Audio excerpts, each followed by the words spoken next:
Assalamualaikum warahmatullahi wabarakatuh. Perkenalkan, nama saya Nadia Farastari dari Prodi Ilmu Perpustakaan, Fakultas Adab dan Humaniora, dari kelas Ilmu Perpustakaan B. Di sini saya akan berceramah mengenai zina untuk memenuhi tugas mata kuliah Ibadah Kemasyarakatan dengan dosen pengampu Ibu Betty. Alhamdulillahirabbil alamin, wassalatu wassalamu asrafil anbiya'i wal mursalin wa ala alihi washabbihi ajmain, amma ba'du. Pertama-tama mari kita panjatkan kehadiran Allah Subhanahu wa taala. Atas kehadirannya kita diberikan kesehatan. Salawat serta salam kita aturkan kepada Nabi besar kita Nabi Muhammad SAW yang telah membawa kita dari zaman kegelapan menuju zaman terang benderang. Pada kesempatan kali ini saya akan menyampaikan ceramah berjudul Macam-macam Zina. Saat pertama kali kita mendengar kata zina, hal yang pertama kali terlintas di pikiran kita adalah hubungan seksual yang dilakukan oleh perempuan dan laki-laki yang tanpa ikatan pernikahan. Pada hakikatnya, zina merupakan segala sesuatu yang berhubungan dengan unsur-unsur zina. Lantas, hal apa sajakah yang termasuk dalam unsur-unsur zina? Dari Abu Hurairah radhiyallahu anhu menyatakan bahwa Rasulullah SAW pernah bersabda yang artinya, kedua mata dapat melakukan zina, kedua tangan dapat melakukan zina, kedua kaki pun dapat melakukan zina, dan kesemuanya itu dibenarkan atau diingkari oleh alat kelamin. Hadis sahih diriwayatkan oleh Imam Bukhari, Ibnu Muslim, Ibnu Abbas, dan Abu Hurairah. Dan setiap Bani Adam mempunyai bagian dari zina. Maka kedua mata pun melakukan zina. Zinanya melalui penglihatan. Maka tangan pun melakukan zina, zinanya melalui menyentuh. Kakinya pun melakukan zina, zinanya melalui melangkah menuju perbuatan zina. Mulutnya melakukan zina, zinanya melalui ciuman. Hati dengan keinginan dan berangan-angan, dan kemaluannya lah yang membenarkan dan menggagalkannya. Hadis riwayat Bukhari. Dari hadis-hadis tersebut dapat disimpulkan terdapat beberapa jenis zina. Zina mata, zina tangan, zina kaki, zina mulut, dan zina hati. Yang pertama ialah zina mata.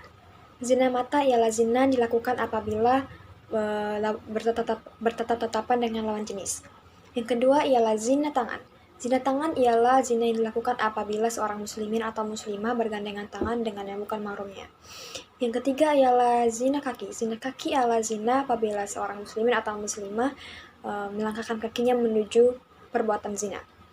Yang keempat ialah zina mulut. Zina mulut tidak hanya melalui ciuman, tapi apabila seorang muslimin atau muslimah saling membicarakan lawan jenisnya. Yang kelima ialah zina hati. Zina hati ialah zina apabila seorang muslimin atau muslimah memikirkan atau berangan-angan tentang lawan jenisnya. Memang kelima zina ini merupakan zina yang kecil, namun apabila kerap dilakukan, maka hal ini akan menjerumuskan kita menuju zina yang besar. Maka dari itu, marilah kita menjauhkan diri dari zina-zina kecil tersebut, agar tidak terjerumus ke dalam zina yang besar. Allah sangat membenci orang-orang yang mendekati zina. Hal ini dijelaskan dalam Quran Surah Al-A'raf ayat 32. A'udzubillahi minasyaitonirrajim, bismillahirrahmanirrahim. Wala taqrabu zina, innahu kana fahisatan wasa'a sabila. Yang artinya, dan janganlah engkau mendekati zina, sesungguhnya zina merupakan perbuatan yang keji dan jalan yang buruk. Quran Surah Al-A'raf ayat 32. Nah, sudah jelas ayat tersebut telah menjelaskan bahwa Allah SWT sangat membenci perbuatan zina. Maka dari itu, kita jangan mendekati perbuatan zina, karena zina merupakan suatu perbuatan yang keji dan suatu jalan buruk. Di dalam Islam disebutkan bahwa zina merupakan suatu perbuatan dosa yang besar. Semua umat Islam percaya bahwa melakukan zina merupakan suatu dosa yang besar. Allah SWT berfirman dalam Quran Surah Al-Furqan ayat 68, yang artinya, dan orang-orang yang tidak mempersekutukan Allah dengan sesembahan lainnya, dan tidak membunuh jiwa yang diharamkan Allah, kecuali dengan alasan yang benar, dan tidak berzina. Dan barang siapa yang melakukan hal tersebut, niscaya dia mendapat hukuman yang berat. Quran Surah Al-Furqan ayat 68. Nah, dari ayat ini sudah jelas bahwa dosa zina merupakan dosa terbesar ketiga setelah musyrik dan membunuh. Imam Al-Qurtubi mengomentari ayat ini. Ia menjelaskan bahwa tidak ada dosa besar selain kufur dan membunuh tanpa alasan dan berzina. Maka dari itu, janganlah kita mendekati perbuatan zina, karena perbuatan zina merupakan dosa yang sangat besar. Apabila kita tidak ingin dibenci oleh Allah Subhanahu wa Ta'ala, maka kita harus menghindari perbuatan zina. Lantas, hal apa sajakah yang dapat kita lakukan agar terhindar dari perbuatan zina? Berikut beberapa hal yang dapat kita lakukan untuk menghindari perbuatan zina. Yang pertama ialah mendekatkan diri kepada Allah Subhanahu wa Ta'ala. Yang kedua ialah membaca Al-Quran dan mengkaji serta memahami makna dari ayat-ayat tersebut. Yang ketiga ialah dengan menjauhi tempat-tempat yang menjerumuskan diri terhadap perbuatan zina. Yang keempat ialah berteman dengan orang-orang soleh, karena orang-orang soleh tersebutlah yang akan mengingatkan kita terhadap dampak buruk dari perbuatan zina.